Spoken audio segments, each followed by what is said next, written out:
Hey, what's going on, guys, and welcome back to another episode in my Football Manager series. This is episode number 56, and today we're returning with a cup special as we face Gillingham away in the FA Cup 4th round, then the second leg of our Carabao Cup semi-final against Manchester City. Before we get to the games though, shall I know how to be getting on off camera? And of course, in the last episode, you saw us close out the calendar year of 2025 with a couple of class results against Arsenal and Chelsea. Back-to-back draws 0-0 and then 2-2. 6 games off camera to begin the month of January, and it's been a real Jekyll and Hyde start to the month as well, as you can see. We began the new year with 3 straight wins. First by beating Wolves by 2-0. Ben Godfrey heading in a spilt free kick from Bamba, and Abby made it 2-0 15 minutes later. Always nice to see Abby score because he's had a tough year this year, but when he gets a goal, it's nice to see him finally break a little drought. And following that, a 4-0 victory away at Craven Cottage against a Brett Gise's Fulham, who right now sit in mid-table in the Championship. Put the sword really to the London side in this game, even with a backup team. Adam Idah scored a bizarre first goal, and then Hunter's on a postcard here for Idah's goal, by the way. How on earth did Jokic get credit with the assist for that one? I don't know, but Karamoko Dembele scored 2, including one from a header. Yes, Bionic Legs is back. He scored a goal from a corner in this one as he made it 2 and 3-0, and then later on Matej Jokic made it 4 in a very comprehensive victory to set up our 4th round tie against Gillingham, which you'll see in the first game today. And following that, one of the best wins of the series, let alone the season. We went to Manchester City for the first leg of our Carabao Cup semi-final, and I don't know whether you guys are like me, but when you're a team on the rise, if you will, but you're not an established European team just yet, when you take on a big team away from home, you always feel like you're going to lose. And when they score the first goal, you think, oh, that's it, we're definitely going to lose now, and the floodgate's going to open. So when Troy Parrott made it 1-0, I thought for sure we'd lose this game, but instead, Brewster scored a hat-trick in this game. He's playing for the nickname, as he scored 2 penalties, and got another one as well. And Curtis Jones came off the bench later on too, to wrap it up with a sensational goal as we came from behind to win by 4-1. But I will say is this: Man City will feel very harshly done by, because there are some games where the Football Manager gods are, putting their wrath on you and literally just rubbing your face in the dirt. There are some games when the Football Manager gods are shining on you and everything's going your way. This was one of those games. We won 2 penalties, scored them both, and City had a goal disallowed through VAR as well. We were lucky in this game, no doubt about it. But what I always say, luck will balance itself out. Following the massive win there, 3 straight games without a win in the Premier League. We started off with a 3-1 loss away at St James Park. Didn't play too badly in this game. Probably should have got at least a point, but instead didn't really get the rub of the green.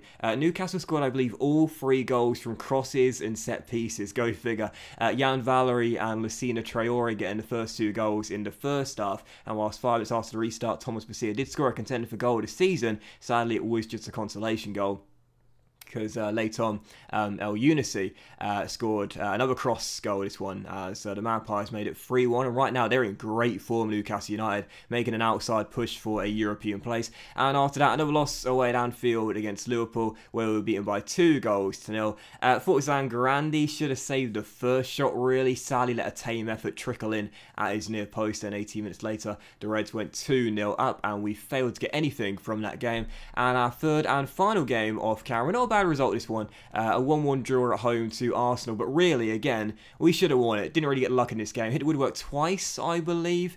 Played some really good football, just sadly didn't take our chances. Aaron scored an own goal in the game early on, and then Ryan Brewster, again, playing for that nickname once again, made it 1-1, and again, really, we should have at least won this game, really, by a goal, maybe even 2, but sadly didn't take our chances, and had to settle for the point in the end. So yeah, not a good run in the past 2 weeks. Having said that, in the Premier League right now, we are still in the top 4, but only just. We are clinging on to a Champions League place right now. As I said, Newcastle have been in really great form of late. However, they have failed to win either of their last 2 games, but they're only behind us by 3 points right now. Crystal Palace behind us by 5 points, and Chelsea behind us by 6. No one's got a game in hand either, and I'll say this right now, with Spurs having a very poor season, Chelsea having a poor season by their standards, Man City having a very poor season too. Look at that, no wins in their last 5 games now.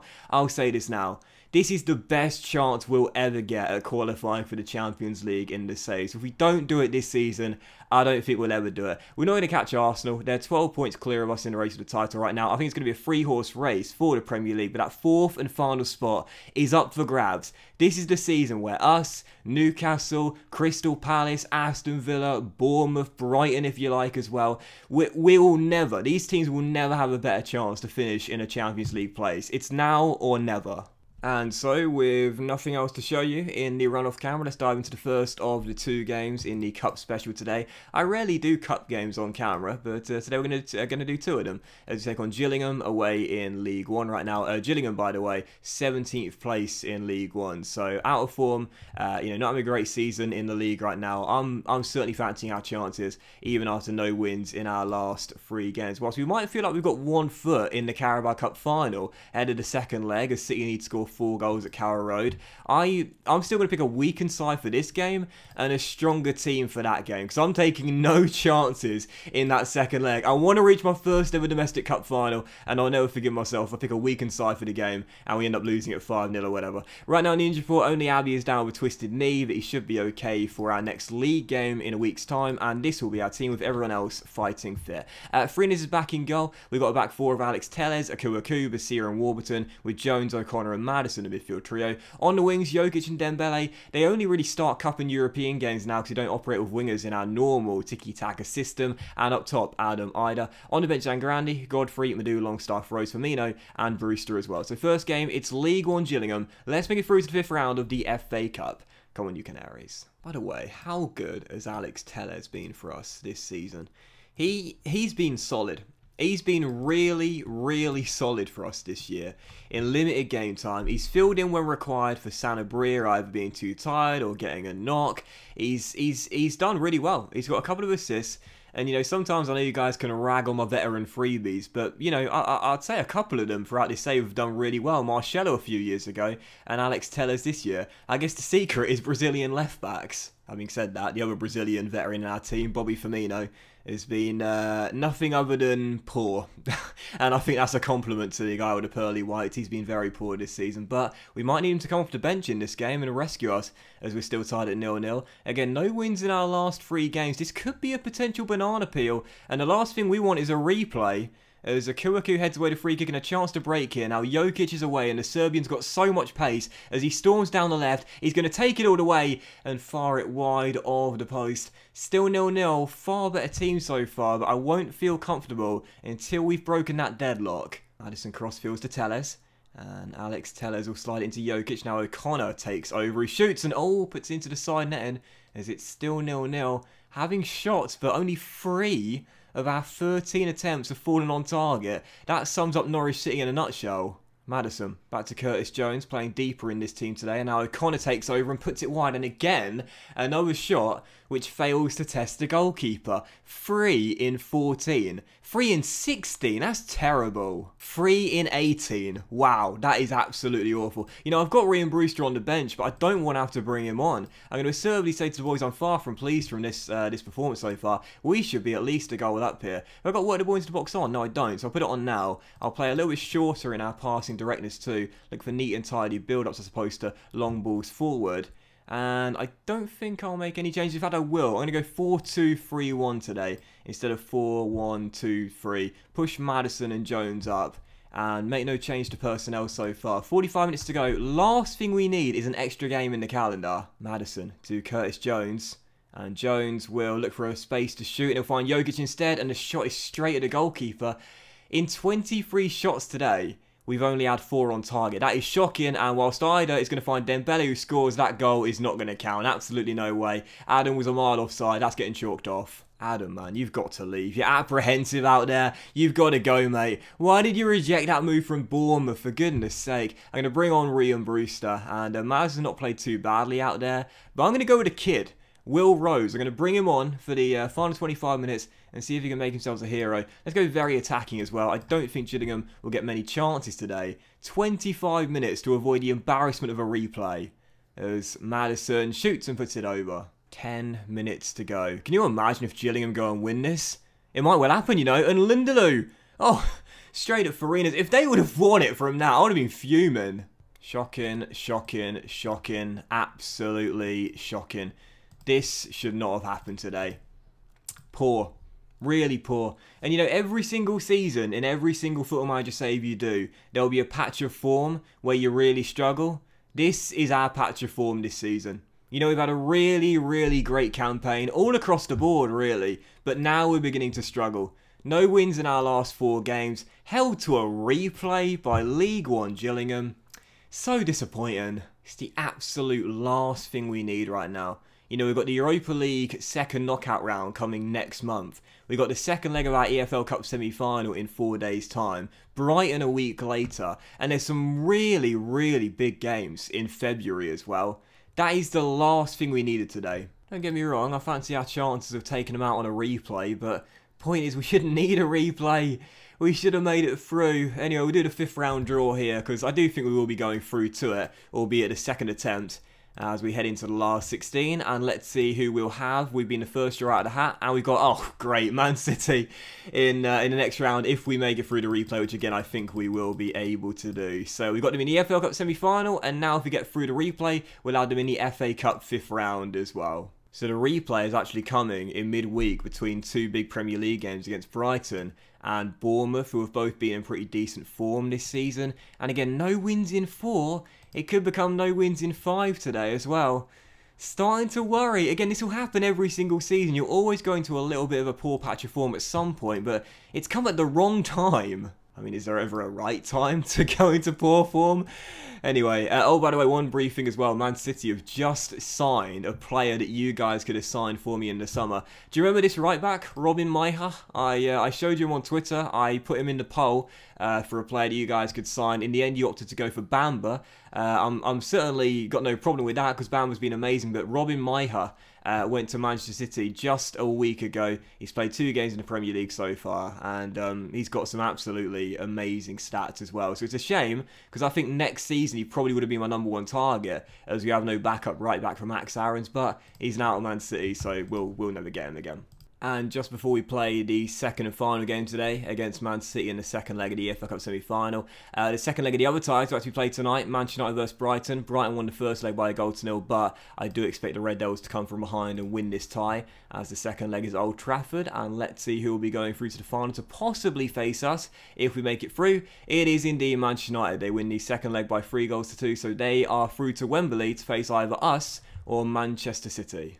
The only good thing about that result there is that we've got Brighton next in the Premier League, so the fact that they've lost that game will hamper their morale and their form and chances of winning on the weekend at Carrow Road. So yep, let's dive into it then. Second leg of the EFL Cup semi-final. Again, we might be leading by 4 goals to 1, but I am taking absolutely no chances based on the run of form we've been of late. I'm not taking anything for granted heading into this game. So very, very strong lineup for it, because again, we've never reached a domestic cup final in the save so far. We'll never get a better chance than this one. Heading to the game, Provenzano suspended. Totally forgot about that, so could have played against Gillingham. My bad, but we'll play on the weekend, and this will be our team. Zangarandi's back in goal, and the back four is now Sanabria, Pavlovic, the skipper, and Aarons, with Jones, Longstaff, and Mount as a midfield trio. Bamba's further forward, supporting Abbey, and hat-trick hero Ryan Brewster. And on the bench, Farines, Basia, Maduo, Connor, Madison, Jokic, and Bobby Firmino as well. Second and final game. If we don't concede more than 3, we're going through.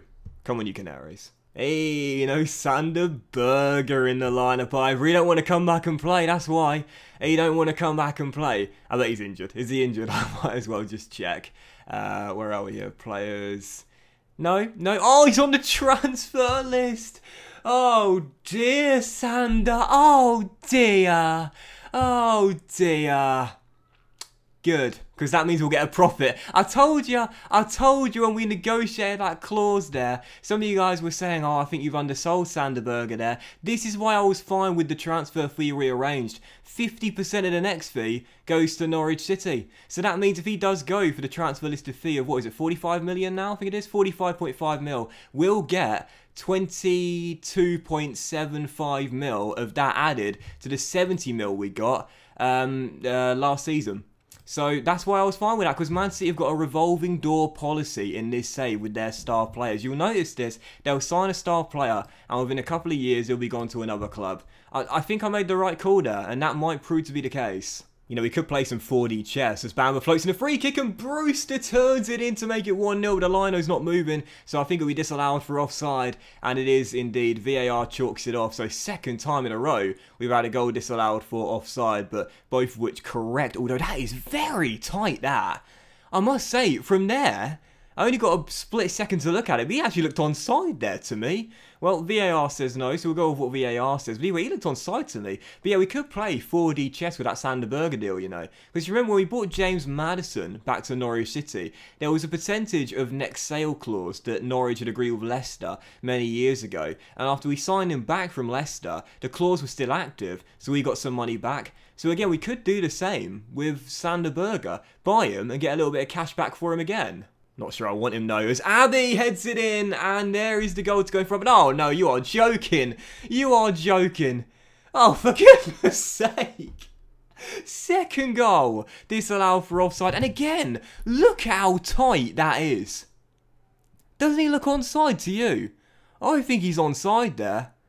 I tell you, you know, luck, as I always say, will balance itself out. Yes, we got very lucky in the first leg, but tonight, 2 goals chalked off through VAR, and both of which looked onside. I don't want Berge back in my team, though, as Hefman is through, and Man City have gone in front. Oh, what a surprise, VAR aren't going to disallow that one. But, yeah, Man City in front. And right before the break, despite 2 very controversial disallowed goals, the visitors have 1 of the 4 goals they need tonight. Sandro Tonali rolls him through. He's definitely onside, no doubt about it. Heffernan, or Heffernan even, makes it 1-0. And 45 minutes to go. If City get another 3, then we're in trouble. Should be alright. I think we'll be okay. I still think we'll make it through. But if KDB scores from this, which he has done. Zangrandi has just had a Butterfingers moment. And Man City have made it 2-0. Half an hour to go. And the Brazilian, I don't know what on earth he's doing there. But it's 2-0. And they need another 2 goals. And, you know, we are in really poor form right now. This is why I picked a very strong lineup for the game. We are just all over the place right now. Manchester United are probably watching this game live on Sky Sports right now and thinking, bloody hell, this trophy's ours. This trophy's ours. These Canaries are fucking shit. Minute to go in stoppage time. There's no way City are going to score 2 more late goals. Even if they score another one tonight, we'll be going through on the away goal ruling. But either way, this is really poor. We had that amazing win at the Etihad Stadium, but since then, we've absolutely tanked it. Sanabria through. Brewster. Jesus. The amount of one-on-ones he misses. You know, I know he might be top scorer in the Premier League right now, but there's a reason for that. Half his bloody goals have came from penalties this season. Norwich 0, Man City 2. We're through to the final after an atrocious semi-final second leg display. Yeah, okay, to be fair, we had 2 disallowed goals for offside that I think were personally onside, but I'm going to say to the boys on Active Performance out there, because even though we made the final, that's a really poor performance. 2-0 lost there, and we almost allowed City back in it. However, we have done it. It is our first domestic cup final of the save so far. And again, we'll take on Manchester United. That'll be the end of February or at the beginning of March. One of the two. When is it? It is the 1st of March. And there you go. Our first domestic cup final of the series has been booked. And of course, we'll play it on camera. There it is right there. And yeah, we'll have to pick it up though, because again, lately we've been in atrocious form. 3 defeats in our last 5 and not a single win either. Really, really poor. And you know what? I'm going to play the Brighton game today as well. We're on a really, really poor run of form right now. I want to see us win a game again. I'm going to do Brighton on the final game of January. We'll wrap it up after that and hopefully bounce back with a win here. Ah, and look at this as well as I'm advancing through to the Brighton game. Sander Berge has just left Manchester City to join Barcelona. I talked about it pre-Man City game, and he's gone for 37.5 mil. Subject to conditions, it might rise to 47 million. So, as you can see, we've been given 15.75 mil due to the 50% sell-on clause. So that actually takes the full transfer we get from Man City, the full amount of money we get, to 85.75 million pounds, and it could get even higher if the clauses get met in that deal too. So I said when I sold him, you know, some of you guys thought I'd undersold him, but that's the reason why I was fine with it being 70 million pounds, because I know at some point they'd sell him on and we'd get a little bit extra cash as well. So farewell Berge, he's gone to Barcelona and we get some more money for it too. Lovely stuff. I'm out here playing 4D chess, baby. I'm out here playing 4D chess. I mean, not really. It's a pretty standard clause that a lot of clubs use. But either way, I'll take the credit for it. I knew, because again, I told you, in this save, Man City's policy with stars is revolving door. They continue to sell players very, very regularly, and star players, I should say, as the seasons go by. I knew that Berger wouldn't be an exception to the rule. I knew he'd move on after a couple of years. And please let me have this one, guys. Please just let me have this moment. There are so few times in my Football Manager save where I can say I told you so and feel like I've proved myself right. There are so few times I can be smug.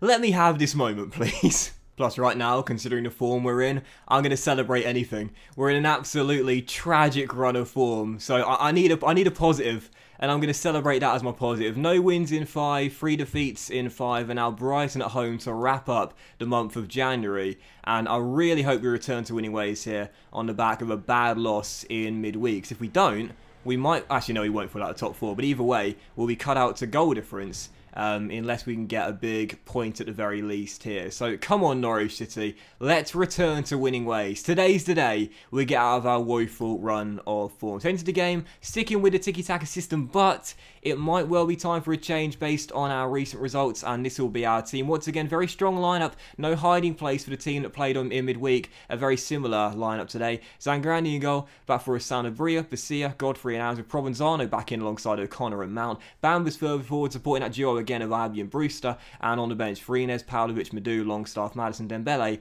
and Firmino as well. Third and final game today. Come on, you Canaries, let's bounce back and end the episode on a positive. Brighton have got a really good team as well. Jason Malumbi, as we know, world-class midfielder.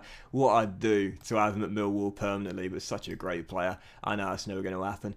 But, yeah, they've got a really good team. Of course, they went to the semi-final of the Carabao Cup. Of course, unfortunately did lose to Manchester United. But either way, a very good achievement for them. Right now, sat in mid-table. There is still a chance they can make a push for the European places in the final 14 games. This won't be an easy match for us to get our form sorted, but we really need to. Some crucial games coming in February. Got to bounce back today. Malumbi skips round 1 and continues to run down the right-hand side here. But as O'Connor wins it back, I've been so happy with O'Connor since we signed him last year in January. He's been brilliant. And as Provenzano plays a great ball, Sanabria onto it, pushes it on for himself to possibly cross, which he does. And there's Brewster!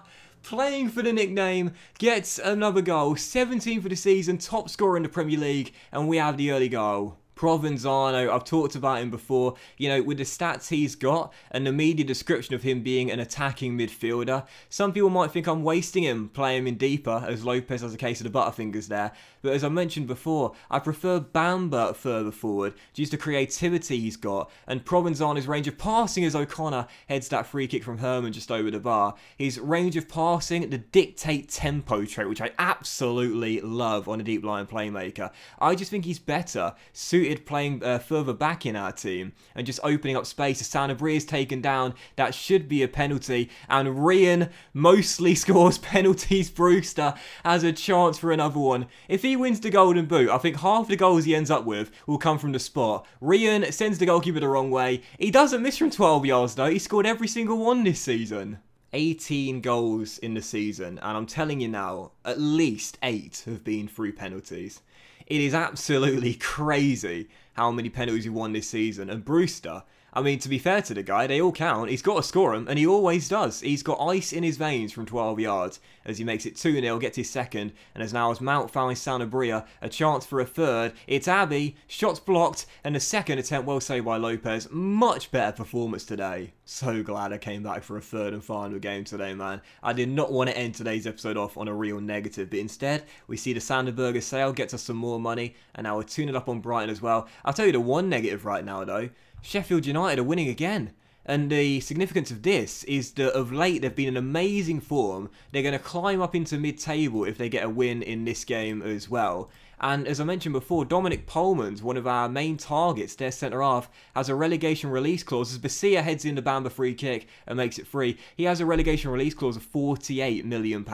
We won't get him for anything cheaper than that if Sheffield United stay up. So instead, they're probably going to keep him, stay in this division, and it'll be another season without Dominic Pohlman's next year, the target we really want. Anyway, Basilla makes it 3-0. Most important thing for us is we return to winning ways, which we're going to do now. Mount sends it long and Rian's on the end of it, and Brewster's one-on-one, which you know means he'll miss it. He can't score one-on-ones, Brewster. He can score penalties, but not one-on-ones. Free kick, Bamba so deadly from these. Lovely free kick, causes some trouble, and Abby, yes lad, makes it 4-0 in a brilliant performance. This is so much more like it. Well, after no wins in our last 5, good to see us pick it up here with a very impressive display. And as Mount sends through Rian, can he get a hat-trick this time? It's Brewster. Oh, yes, he can. He shut me up. And the striker formerly known as Big Game, is trying to win that nickname back. He's got his hat-trick today, Mount gets the assist, and Norwich City grabbed their 5th goal. So much better after our first 2 games, and so happy I decided to come back for a 3rd one on camera. 5-0. Let's take him off for the reception, shall we? Let's bring him off now. I'm going to bring on Karamoko Dembele. Swap P and Firmino's roles around, and I'm going to bring on Dembele as an attacking midfielder as well. He's not really suited to playing through the middle, but he'll have to do that for now. 10 minutes to go though, 5-0 should be the final score. Absolutely brilliant performance from Norwich City, so much more like it. And that will do it then, 5-0, the final score, 3 for Rian, 1 for Basilla, and 1 for Abby as well. Both of those goals coming from Bamba free kicks. He is so good at set pieces, Herman. And I'll passionately say to the boys, I'm very happy with the result and the way you played. Much more like it, much better way to end the episode off than that terrible 2-0 loss to Man City. Seeing Berger get sold and some money coming our way as well. Absolutely brilliant. Absolutely brilliant. So, yeah, we'll end the episode there then. So, thank you very much for watching, guys. I really hope you have enjoyed today's episode. And if you have, then please do drop a like. So we now go 5 points clear of Crystal Palace, although the Magpies do have a game in hand. Have a fantastic day, guys. Much love to you all. And I'll see you for the next episode very soon, where we'll come back with, I think it will be the AFL Cup final. It will indeed. We'll come back with our first ever domestic cup final in the series so far, where we will be the underdogs as we take on Manchester United at Wembley. Have a fantastic day, guys. Much love to you all, and I'll see you for the next episode. Don't miss it, our first ever domestic cup final very soon.